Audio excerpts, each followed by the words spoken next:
Welcome to the Evelyn Y. Davis studio at the National Press Foundation in Washington, D.C. My name is Rachel Jones, and I am the Director of Journalism Initiatives for NPF. Today, it's my privilege to help guide the very first virtual training for our newest program, the Widening the Pipeline Fellowship for Early Career Journalists of Color. Over the next year, these monthly virtual trainings will supplement the very successful launch that we had in Washington, D.C. last month. That's when 25 amazing young journalists from around the country spent 3.5 days focusing on their career paths, skills building, networking, and mentoring. The fellowship is a direct response to the ongoing challenge of supporting and mentoring and retaining journalists of color in America's newsrooms. Before we get started, NPF wants to thank our sponsors, the Evelyn Y. Davis Foundation, Bayer, Johnson & Johnson, and Twitter for their support of Widening the Pipeline. This first virtual training will begin our journey into data journalism, which we'll probably be tackling in various ways over the next year. It stems from last month's news about the undercount in the US Census for the year 2020. And today's sessions are designed to challenge journalists to identify, assess, and communicate the information that they gather in ways that amplify and respond to communities more directly. To my WTP crew, I can guarantee you that our speakers are going to spark a lot of ideas and questions, and we want you to get the most out of these sessions. There will be some time to answer those questions at the end of these sessions. But if you have an urgent question that needs a quick response, please feel free to raise your Zoom hand and we'll get at that. Otherwise, put your questions in the chat and we will respond to them during the question and answer period. So let's get this training started. Our first speaker is a member of the NPF family. He was a Paul Miller Fellow in the year 2016. Today, Sean McMinn is the data graphics editor at Politico, and you can find his bio at our website at nationalpress.org. But as we discussed Sean's plans for his presentation, I asked him to think of a story that best identifies the way that journalists can think about showing inequities or detailing inequities in their stories. And he mentioned actually a fascinating story that some of you probably saw, or many of you have seen, about the way minorities and vulnerable populations are more vulnerable to rises in temperature in cities across the country. So Sean, as you begin your presentation about how to use census data in stories, can you tell us a little bit about why that story resonated with you? Yeah, okay, thank you everyone for having me. I did not realize this was the first virtual training for the Pipeline Fellowship, so I'm honored, and I hope I don't set the bar too low or too high for everyone else. My name is Sean McMinn. I'm the data and graphics editor at Politico, and I've been working with the foundation for a number of years now, and I'm excited to get the chance to do this. The story you're talking about, I'll show the details and the data on that in a second, but it started from the University of Maryland, actually, and they had measured the temperature in different parts of the city in Baltimore during the summer. And they found that some of the hottest parts of the city were disproportionately minority in race and low income. They were then able to establish a link between that and health outcomes that were associated with heat, things like COPD and asthma. When we were approached by them, they had asked us if there was a way to do this in other cities around the country. This was when I was at NPR. And the way that they had done it in Baltimore was they got a fleet of station wagons, partnering with the researchers at UMD, to drive around the city and basically strap thermometers to the top of each of them and measure the temperature as they were driving around the city and tried to go down every, block in the city. And I thought that'd be really fun to do a road trip like that, but we probably couldn't get the funding or the time to do that in every US city. So using the techniques that we're going to talk about today, finding data for that was quite challenging. It was, we ended up using satellite data that showed something called heat reflectivity, which is slightly different than air temperature, but it's a pretty good proxy for it. We were able to take the data, merge it with census data, and then analyze the findings. And so that's what we are going to be talking about today. And the example we use today is looking at grocery stores in the city of Atlanta. Let's jump in. So agenda for today, we're going to kind of do this introduction right now. We're talking about, I'm going to show you some examples, including that heat story of pieces that I've done with my colleagues using these techniques and the kinds of stories we were able to get from them. We will go through a demonstration of how to get this data, what reporters should be looking for when they're accessing and finding this data, and then how to analyze it using a tool called QGIS. I am not doing this hands-on for a couple of reasons. One is that I know it's difficult on your laptop to try to watch a Zoom and follow along unless you have like a second screen. And then if you get stuck, you have to raise your hand and we stop the whole session for it. So I'm doing all of this based off of files that I've already put together specifically for this. I'm going to be sending out, actually this presentation has a link to a GitHub repository. GitHub is a website that data and code type people share data and code on. So this is not a coding class at all, but you will be able to see all the data we used in this GitHub repository. And if you want to try to replicate this or, use this as a starting point for a different story idea, you'll be able to grab that there and do it later. So we'll go through the demonstration on my computer and then hopefully have time for Q&A at the end. Although, as Rachel said, if you do have questions during it, you can put those in the chat and I'll pause at least a couple of times and see if there's any questions that we should answer. This story started, as lots of stories do, all good stories do, with a question. And this was the question that I was asking is where are these testing sites going, these COVID testing sites, and who has access and who doesn't, basically. And this was something that I was wondering, really early on in the pandemic, because the only way to get a test at first was to go to one of these sites. Unfortunately, there wasn't really good data anywhere for this. This was something that, it was so early on that no one was really keeping track of where all these sites were. Notice that, I'm going to tangent a little bit here, but notice that question was not like inherently a data question, right? That's just a normal reporting question, right? The question wasn't like, what is the median income of the census tracts of places that have sites? And, how does that compare to the median income of places that don't have sites? That comes later in the process. When you're thinking about stories like this, you want to start with, your reporter's instinct. What's a newsworthy question that you want to answer? In this case, it was incredibly newsworthy. Who had access to this healthcare early in the pandemic and who didn't?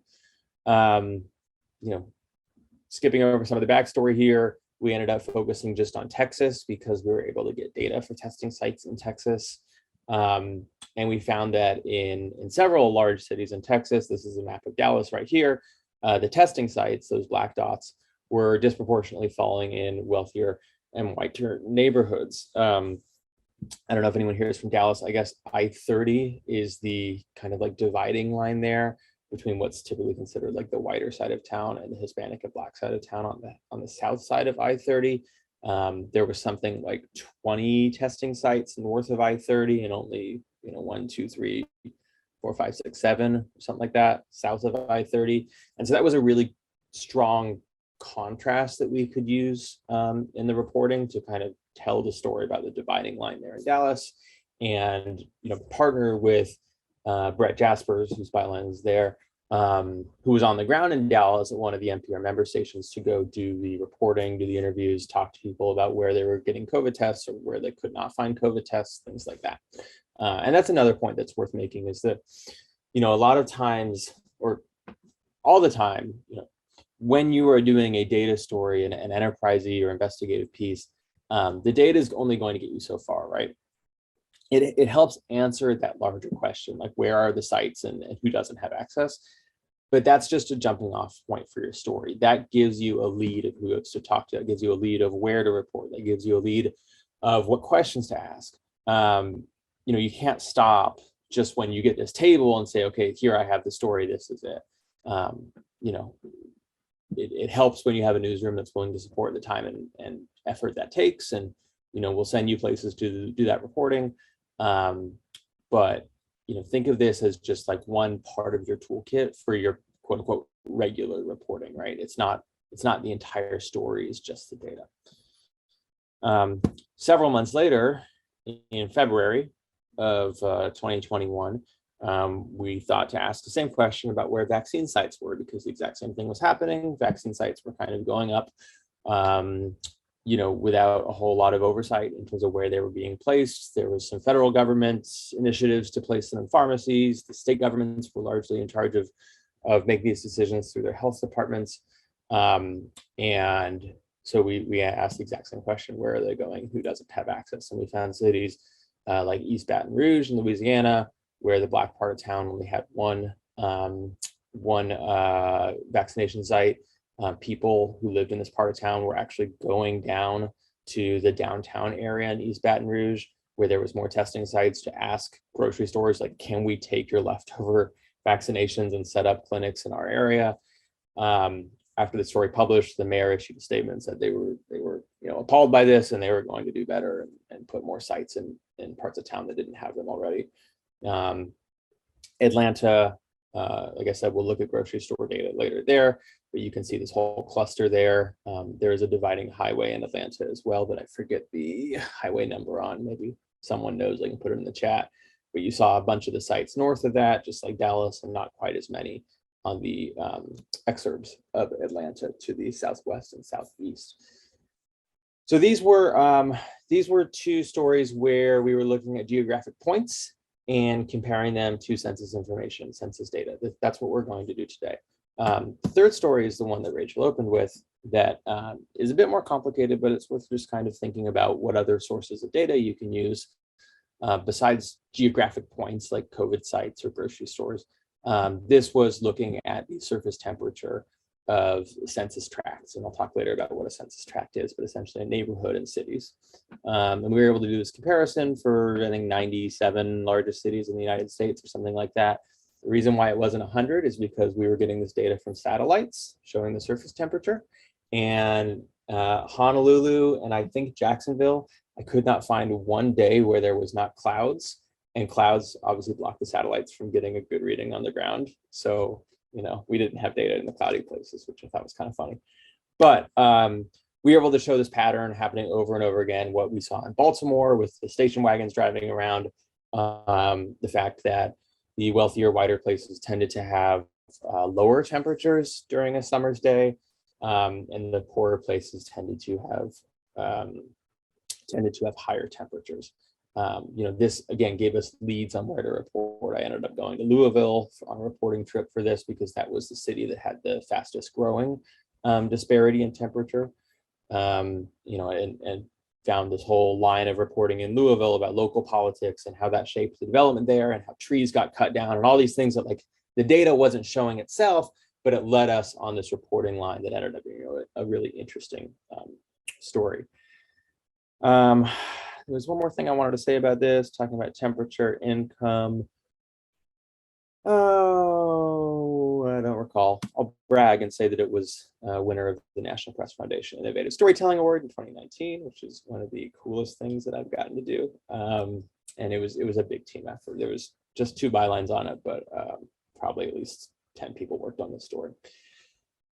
Let me pause there and see, are there any questions? You can either unmute yourself and put them in the chat. I'll take a little minute for that. Well, I was just wondering how you chose these particular projects. Why did you? Was it like the data set itself, or what was the kind of criterion for deciding? Yes, that's a good question. I mean, in this one, it was this really interesting story in Baltimore. I don't. Maybe everyone knows this, but I I just didn't realize that like different places in a city could be hotter than other places in a city. I just thought generally like Baltimore is 85 degrees today. That's all of Baltimore. And so we thought the findings from Baltimore were really interesting, and we did want to see if we could, replicate it. One of the criteria when I was on the investigations team at NPR that worked on these was that, we didn't want to just recreate something that someone else has already done. And so for all three of these, this was, these two, especially, these were really like kind of breaking news stories that were really quickly developing. And we knew that the data we had was incomplete, right? Like this was just Texas. And on this one, we just did the Southeastern United States. And we chose those because we had access to the data. Like we couldn't get the data for the entire country. But we felt like this story was so fast moving and important at that moment that it was like, well, let's do what we can now. And on this one, no, sorry, actually it was on this one. Gosh, what was it? On one of these three stories, 538 followed up like a month later and did it for like 10 more states, right? And then we kind of had, like a big swath of the United States covered based off of our investigation and NPR's investigation. So, it's just the same news judgment you'd use for any other story, coupled with the fact that like sometimes you don't have all the data and you have to make a decision about what you can cover. Doing the map, how do you decide if you're going to use census tract data or census block groups? Because I think it looks like you're using the block groups in these maps. These are actually all tracts. Let's skip ahead though and answer that question. And I'm going to pull up a slide just so people have an idea what we're talking about. When you're working with census geographies, you can go to several different like levels of precision, right? And the most precise would be a block, right? Which is oftentimes like a literal block in a city. And the kind of least precise is you could just like measure an entire state, right? So if you want to get the average income for California, that's going to look very different than the average income for a block in Palo Alto, right? Versus the average income for a block, just north of the border. Same thing if you look at race or education level or whatever. These statistics are going to look very different depending on where you are in the state, of course. So we make a decision, what level of geography do we want to use for doing these analyses? A tract is roughly equivalent to a neighborhood in a city. And when we're talking about kind of the patterns of like where access to healthcare could be, that feels like a reasonable unit to use, because we want, you don't necessarily have to have like a vaccination site on your exact block to have access to healthcare. But if there's nothing in your neighborhood, that's a little bit more concerning and probably becomes more of a hassle or a challenge to get that healthcare. Now you asked about block groups, which is between a tract and a block, and it's exactly what it sounds like. It's a group of blocks that get put together by the census. You could say that would be a good thing to look at too. Wouldn't have a problem with that. The issue is that the smaller you get in geography, so more precise you are over here on the right, the higher of margin of error these census statistics have. And I'm not going to do like a whole session on margin of error right now, but essentially, if you're looking at the entire state, like you might get a median income that's, I don't know, plus or minus like $150 or something, right? Or $500. It's pretty close. Whereas the block group or the block, you might have a margin of error that's plus or minus like $5,000. So if we go too precise, we risk that the data is going to be just incorrect. And if we go too broad, we're not going to get a meaningful trend. So the tract felt like a happy medium there. Let's keep running at this. I'll pause again for questions after we get through the steps here. So all these stories, as well as what we're going to look at today, follow this, what I would call like a 1, 2, 3 recipe. The step one is you get your geographic data for the points of interest. And that's a fancy way of saying you find the data for the story you want. In this case, it was the heat data from the satellites. In this case, it was the vaccination data. In this case, it was the COVID testing site data. So step one is you find that, but you need it to be geographic, right?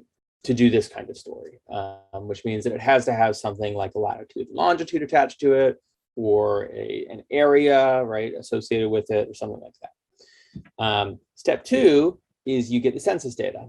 Census data is in two parts. There's what we call shape files. I'll explain what that means in a second. And demographic data. The demographic data has all this information we're talking about, like education, income, race, things like that. Then you use a software called QGIS to mash them together. And I'm going to do a walkthrough of how to use that. Okay, so step one, getting the data for the story we're interested in. Let's pretend we want to look at grocery stores in Atlanta. I am not an expert on Atlanta at all. I don't know offhand where they keep their grocery store data. I just did a Google search for it. And there's this website, opendata.atlantaregional.com, that seemed to have a listing of all the grocery stores in Atlanta. Obviously, different websites will have different ways of accessing data, right? And they use this like ARC platform. I don't really know what this is that Atlanta has. I guess that's probably Atlanta Regional something. But they use a specific data platform that hosts their data. You know, if you go look at like San Francisco or Baltimore or something, you'll probably see a different kind of website. But in general, what you're looking at when you're doing a story like this is you want to find the shape file, something called a shape file. And I just noticed for the first time, I've done this presentation 3 or 4 times now, that this file was created on my birthday in 2020. So clearly this was meant to be. So you want to look for what is called a shapefile. Other possible options of things you'll see, a CSV, that's just a regular spreadsheet. You're not going to have any geographic information in there. A KML could work, but that only is compatible with Google products, or it's developed by Google, so it works best with Google products. And GeoJSON, that one could work. Shapefile is kind of just the standard. So you're always going to look for something called a shapefile. GeoJSON could work if not. And the reason why you're looking for something like that is because it has those latitudes and longitudes included in the file. Typically, you know, there might be a download button. There might be a button like this with a little cloud icon and a down arrow. You're going to find some way to download that data. Right now, what if you run into a situation like we did where you don't have a nice shapefile that's all put together, but you just have addresses for COVID testing, COVID vaccination sites in Atlanta, for example. There is a way to get that into geographic data, and it's called geocoding. Geocoding uses a piece of software that's already developed by someone else to turn addresses into latitude and longitudes. And really, you do this anytime you go to Google Maps or Yelp or whatever, and you search for McDonald's. It's going to put McDonald's exactly where it is on the map. That's geocoding. You know, the McDonald's that you searched for, finding the address, and then returning the latitude and longitude. So that's all that you would need to do if you have addresses like this instead of a nice shapefile. So let's assume we, only had addresses. For example, these are some hotels in downtown Atlanta. If we wanted to geocode them, there's 2 different options that I've used. Google Maps is one. That one is a little more technically challenging to use. It uses something called an API. And if you're not familiar with that, don't worry about it at all. You don't have to generally deal with it in data reporting unless you get a little bit more advanced. The more user-friendly site is called Geocode.io. It's free for, I think, like the first 5,000 requests or something like that. And the other benefit of this is that it gives you an accuracy score. So, you'll put in these addresses and it's going to return a latitude and longitude for them. And then it's going to tell you how confident the software is in that latitude and longitude. And sometimes it'll be off, by a block or 2 or something, and you might need to adjust it. But generally speaking, it seems to work pretty well. So if you were to geocode them on geocode.io, you get a screen like this. You'd look for your addresses there. You'd say, yep, these look right. You would add on the US Census identifiers, and then it would end up giving you a new spreadsheet that has the latitudes and longitudes as part of it. So then you're basically on the same page you would be if you downloaded the shapefile in the beginning. Once you have that, then you need to get the census data. Now, the census data, like I said earlier, falls into components. One is the shapes themselves, right? Like these actual boundaries. And then the other is the demographic data. The census shapes, which we talked about before, come from a website called Tiger. It stands for Topologically Integrated Geographic Encoding and Referencing. I did not know that. I had to look it up. I don't expect anyone would know that. And you will specify on that website what kind of shape you're looking for. So if we're using census tracts, which again are roughly equivalent to neighborhoods, you could go here and say, I want the census tracts from 2019, and it would ask you what state you're interested in, and then it would give you the files. This is another way of doing it. You can go through their FTP server and download them that way. This is kind of the more user-friendly way. This is nice. The FTP server, if you need to download like several of them, they're all there in one place, and you don't have to like keep selecting in the menu. But either way, you're going to get the shape files from Tiger, which will, or you're going to get the boundaries from Tiger, which will download as shape files on your computer. And the second part is you want to get the demographic data. The demographic data is not going to come with all the boundaries and everything. It's just going to be a normal spreadsheet that says this census tract has a median income of this amount, right? This census tract has a median income of this amount. That you can get from census.gov, just the regular census.gov. You don't need to go to Tiger for that. There are several ways to get that off of census.gov.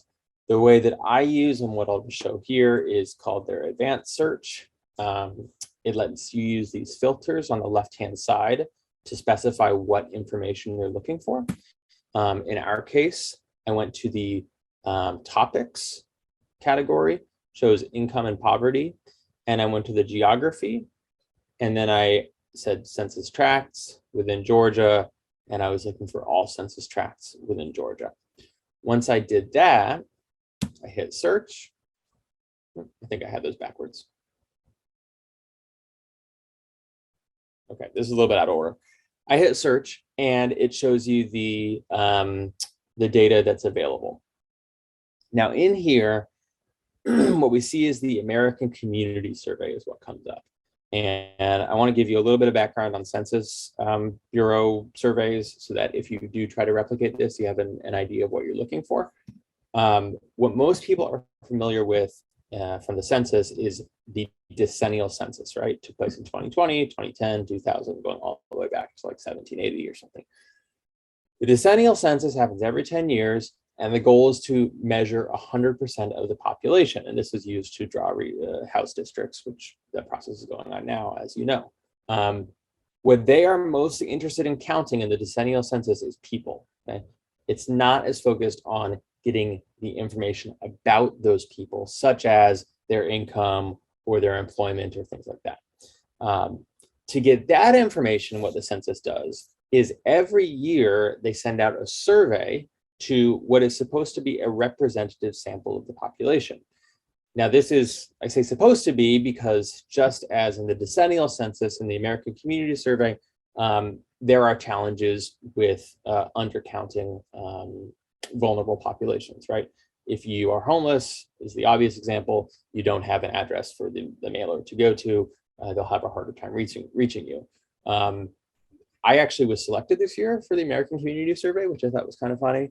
And it asked me to go on my computer and answer the survey on my computer. So like if you don't have a computer or a phone, then you have to fill out a form and they'll send you a paper survey. But like that's an extra hassle that everyone might not do. So it's supposed to be a representative sample of the population, and they do adjustments to the sample once they get the responses back to statistically try to match the overall population. So they're not like oversampling white people or oversampling people who have a college degree or something like that. But there are, of course, margins of error that come with this, and that's what I was discussing earlier. So when you're downloading the data, it will show you the margin of error as well. And this is where we measure characteristics of people, things like their income, education, workplace, etc. So when we are looking for back here, demographic data, information about people, we are generally going to find that data in the American Community Survey. So after you hit search on the census data portal, it'll show you the tables that match your search. And in our case, we're looking for the American Community Survey. There's different ways of measuring income. The two that jumped out here as possible candidates to me were the mean and the median. We could do maybe we should do a whole statistics class at some point, Rachel, but median is going to be a better measure of income in most cases because it's not going to be skewed by any really high or really low incomes. So we use the median income here, right? And then the most recent data they had was 2019. So you can download that and that file will show up on your computer. Let's see what time we got. We got 20 minutes for the demo. I think it's going to work. So I can exit out of this guy and show you the files we got through that process. So first thing we downloaded was the grocery store data that came in here in a shapefile. A shapefile has several different actual files on your computer, but the important one you're looking for is the SHP file. So we have that grocery store shapefile. I'm sorry, I can't make the text on this. Oh, maybe that did make it bigger. I'm not sure, maybe a little bit bigger. So we have the shapefile for the grocery stores. We have the Atlanta metro area shapefile. This is showing us all the census tracts in the Atlanta metro area. And then we have our income data here, which is just a regular CSV file. It's a spreadsheet, just looks like this. Any other spreadsheet would look like. The program that we're going to use to work with all these is called QGIS. And I purposely avoided learning this for several years because I found it very intimidating when you open the screen and you get this. This is my message to you, evangelizing the fact that this is actually not all that difficult to use. You just have to ignore the vast majority of the buttons and worry about learning a couple buttons that do what you want it to do. So in this case, we're going to start by bringing in the data to QGIS. All right. All I have to do is take each of those files. I can actually drag the whole folder over here and drag them into our layers in the bottom left of QGIS. So I have the metro areas. They look like this. I'm going to bring in the grocery stores. They look like this. And then lastly, I'm going to bring in the income data. And that one doesn't show up because it doesn't have any shapes or anything. It's just a spreadsheet of the income numbers for each census tract. So already this is pretty cool. I think we can see where the grocery stores are over the city or the Atlanta metro area. But what we're really trying to do is figure out how many grocery stores there are in each one of these neighborhoods, right? And then we want to know, are there more grocery stores in what the census says are the wealthier neighborhoods? So it takes a couple steps to do that. The first thing we want to do is we want to count up how many grocery stores there are in each of these neighborhoods. And in one of the few buttons that you need to know to do that, QGIS has a counter function. It's under the vector menu, goes to the analysis tools, and then you can count the points. Okay. And it's going to bring up the menu on the wrong screen. Looks like this. We're talking about polygons and points with geographic data. Polygons are the boundaries, typically. A polygon, right, if you remember from like 5th grade or whatever, is just a multi-sided shape. So the polygon here we're interested in is the Atlanta metro area file, and the points are the grocery stores. That's all we have to worry about. We're going to hit run. And now look, we have a brand new file over here on our left called count, a new layer. Actually, it's not a file on your computer yet. This count just looks like the metro shapes that we had before. However, what's cool about this is that if we open up the underlying data on this layer by clicking on attribute table, we see that for each one of these census tracts that has an ID, it now has the number of grocery stores in that census tract. So this one right here, 13113140207, has one grocery store in it.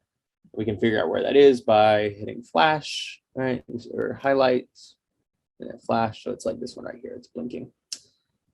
Now we could manually go through each of these and try to figure out, where they are and what the income of each one is by crossing it with our income data and doing this flash thing for each one, and then trying to figure out, like, is there a pattern?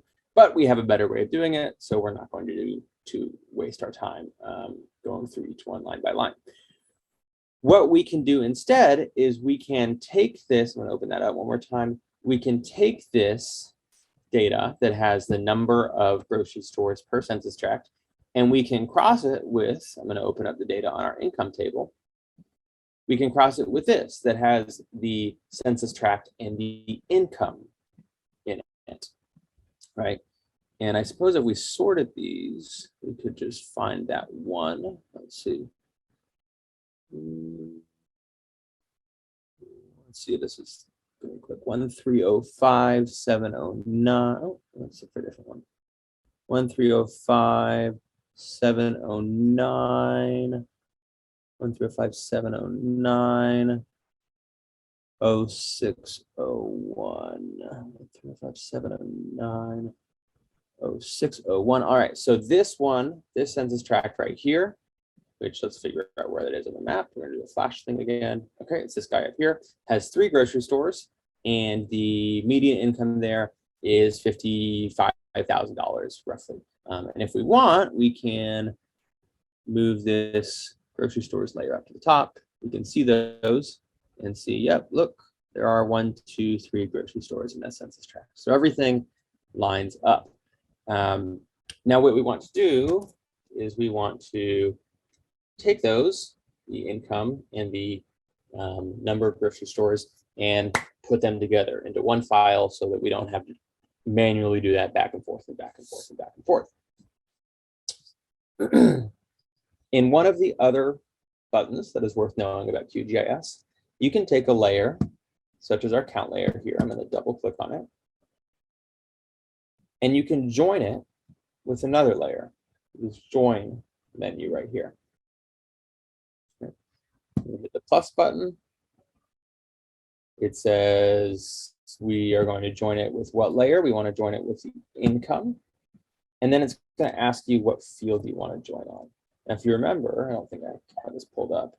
Both of them had a field that had that geographic ID in it, right? That 13009071061 or whatever. Both of them had that geographic information in it. So we can just select the columns that had that, the ID and the GeoID. Hit OK. Hit OK again. And now, if we open up the underlying data for that count layer, it's going to show us a GeoID like we had before, number of points, and also have the income there, matching that income file GeoID to this new count layer GeoID. All right, that was a lot. So I want to recap that real quickly and then give a second for questions. What we did was we loaded in the data that had the one at a time, the metro area census tracts, had the grocery stores on top of it, and then the income, which doesn't show up because it's just a spreadsheet. We counted the number of grocery stores in each census tract, and then got this new layer here that had the count for each one. We then merged that count layer with our income data, so that now when we open that count layer, it not only has the number of grocery stores in each census tract, it also has the income for that census tract. So the last thing we want to do is to try to see if there's any patterns here. And I find it easier to work with this kind of data in Excel. So I'm going to export this data from QGIS into Excel by right-clicking on count, saying export features as, make it a CSV, which is a file that Excel can open, and I'll save it into here as count live demo. Save. Okay, cool. So now we have this file here called count live demo that I can open in Excel. And it looks like this, and we'll make it bigger. So there's 3 columns here, just like there were in QGIS. We have our geo ID, looks like this. We have the number of grocery stores in that census tract, and then we have the income. Now, the most basic question that I might ask about this is, do the places that have higher income, like the top half, let's say, of census tracts, have more grocery stores on average than the bottom half of census tracts? What we can do in Excel to answer that question is sort the data. Clicked on the data tab up here, clicked on sort. I'm going to sort by income, largest to smallest. Hit OK. Notice that there's a few census tracts here with no income. That could mean that no one lives there, or there are no respondents in the American Community Survey from those census tracts. But fortunately, there's not that many. I do want to know how many census tracts there are overall, since we want to look at the top half versus the bottom half. So I'm going to scroll down to the bottom and see that there's 739 rows. Going back to the top one is the header. So there's 738 rows. And then there's 5 of these blank ones. So that's 735 rows. I'm going to write this down so I don't forget it. 735 rows. Now we're interested in if the top ones have a higher average number of grocery stores than the bottom ones. So I am going to go down from the 7th row to the 742nd row. No, sorry, not 742nd. 735 is the total number of rows. So we want to divide that by 2 to look at the top half. That's 367. So 367, and we're skipping the first 6 rows. So 367 plus 6 is 373. Basically, we want to find the top half of the data. That would be from here to 373.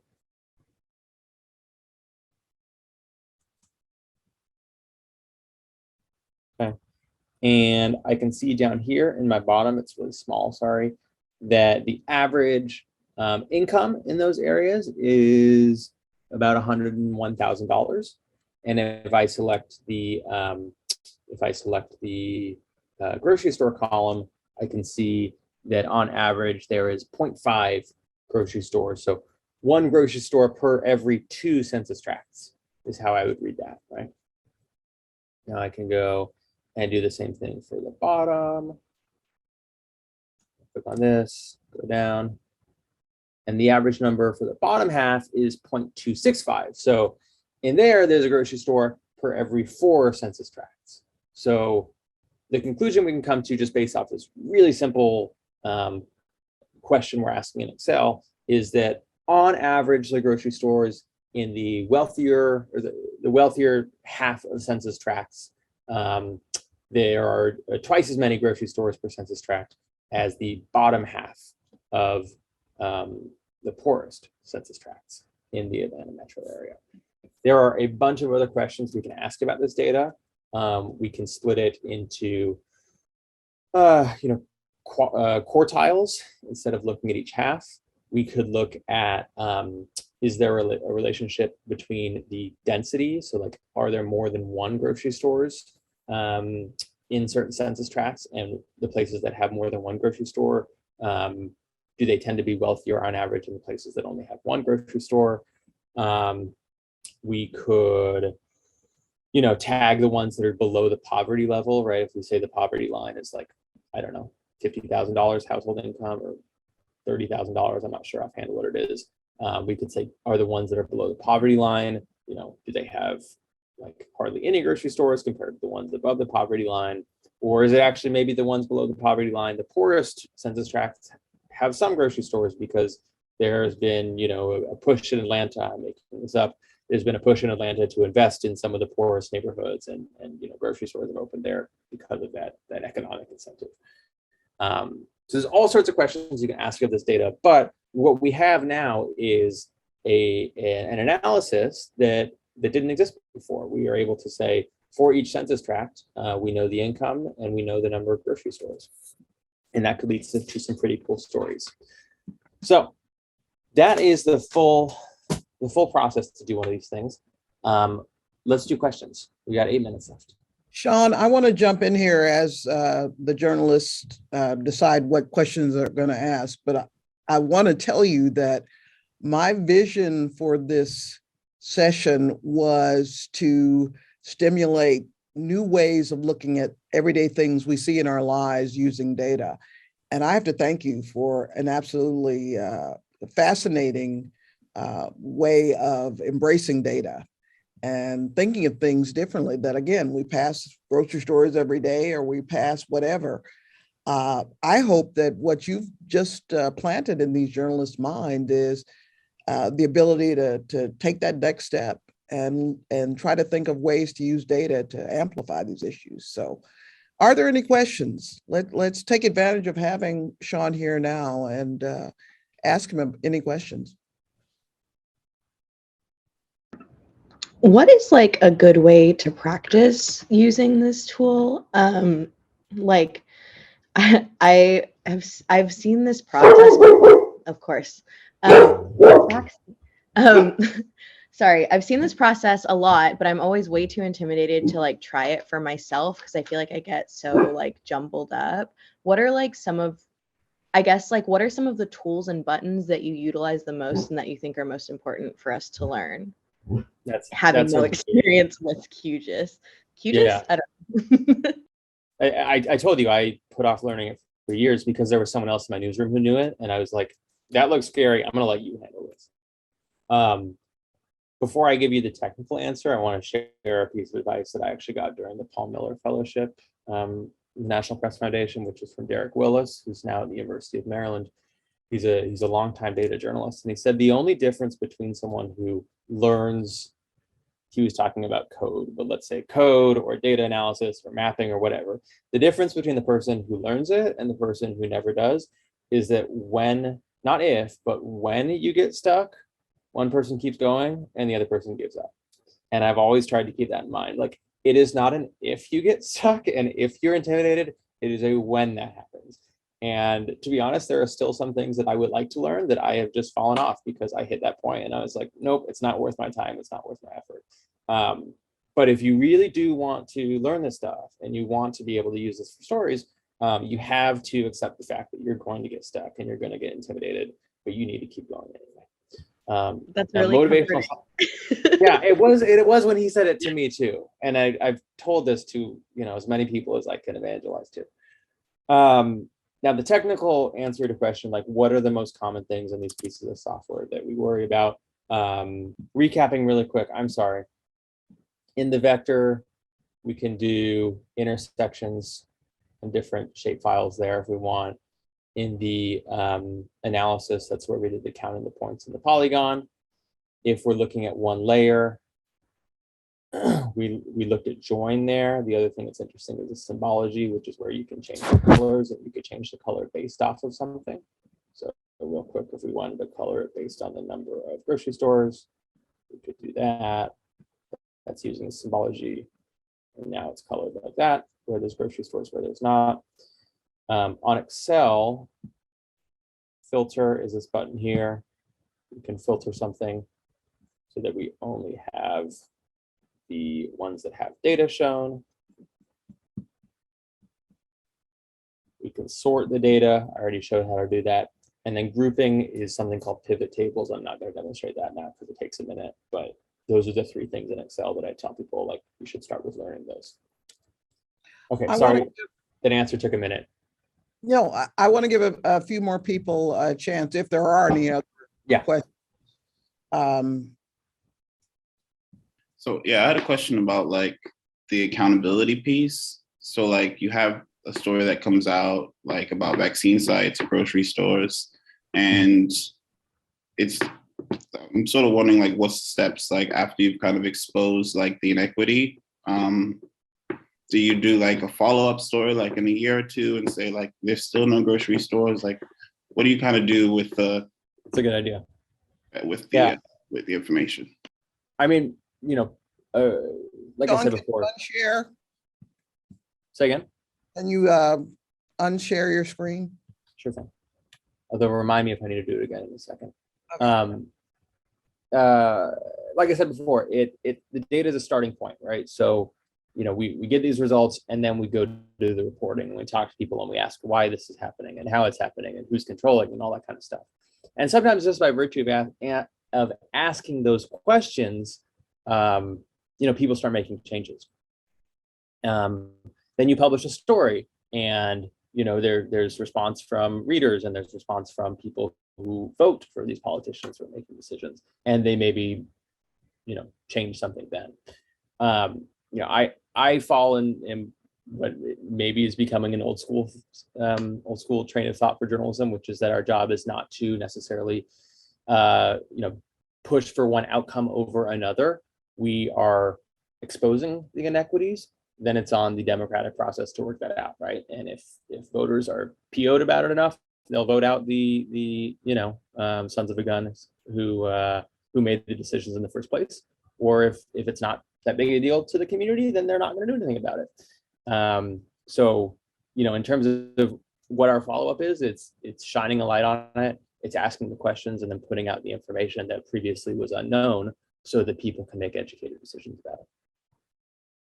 Thanks so much for talking with us. When you were talking about the heat maps, you mentioned some of the issues that you ran into and the barriers in terms of actually finding the data that you needed. I'm really interested in a kind of similar project looking at air quality and pollution in the state and comparing that to sort of income and racial data. But I think that I haven't actually tried to track down this data, but I just was curious if you could talk a little bit about how you went about that and what advice you have when you do kind of run into those roadblocks where you might look for something like that. Would you start by interviewing people who might know where you should be looking for that data? Yeah. What state are you in, by the way? I'm in New Hampshire.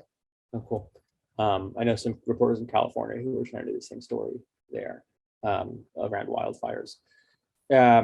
Yeah, you hit the nail on the head there. The answer is to start interviewing people when you get stuck. The heat story I did, you know, we put a fair amount of effort into trying to figure out how to replicate that Baltimore experiment in other parts of the country, and we were having trouble. I had this idea that we might be able to use satellites, NASA satellites, but I didn't have any clue how to use that data or find it in the first place. So I put out a call to the kind of a bat signal to the listserv of data journalists in the industry through IRE. And someone responded and said, hey, I know a guy who used to work at this lab that works with satellite data. You know, he'll probably talk to you on background.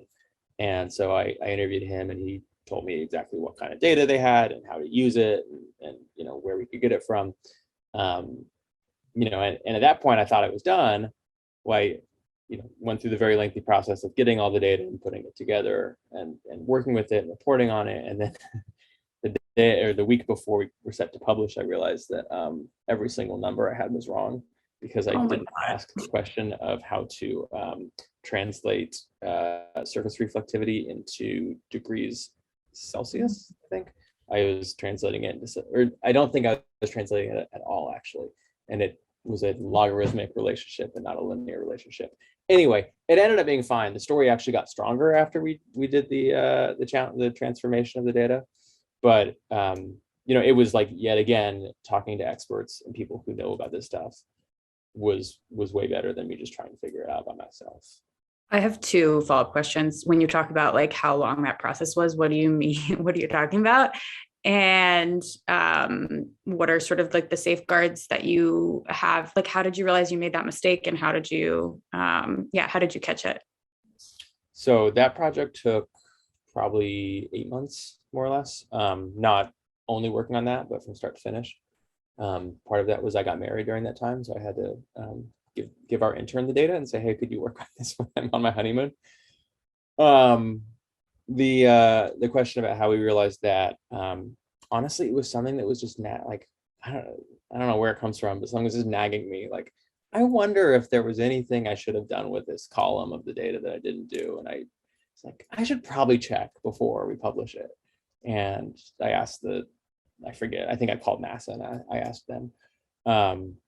But yeah, I mean, it's your reporter's instinct, right? Like, I talk a lot about how this is just part of one tool of traditional reporting, like just being critical and skeptical and curious. And, I'm working on a story right now with someone who, compiled a ton of data by himself. He's a great reporter, but he's not really a data person typically. And, he showed me everything, and I just kind of started like poking holes in it, right? And I think I kind of pissed him off a little bit, because he's like, I did all this work and I have a story and I just want to publish it. But like, that's our job as journalists, is we get information and we should be critical about it, and we should be skeptical and ask questions. And so, it's this this kind of internal flame, or whatever you want to call it, that you should be concerned about how to get these things right.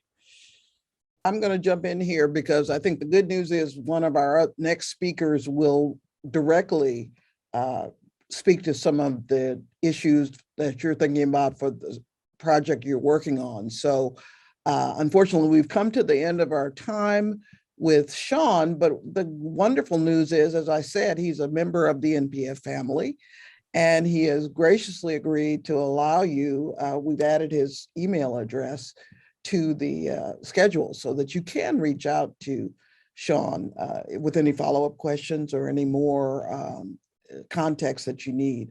But once again, Sean, thank you so much for this presentation and for opening up a new world, I think, for so many of the journalists who cover beats every day and who now are going to look at them with fresh eyes. So thank you so much. It was great talking to you all. Thank you for having me, and good luck. Enjoy talking to Jingnan. She's one of my former colleagues, and she's absolutely great. Thank you, Rachel. Bye-bye. Thank you.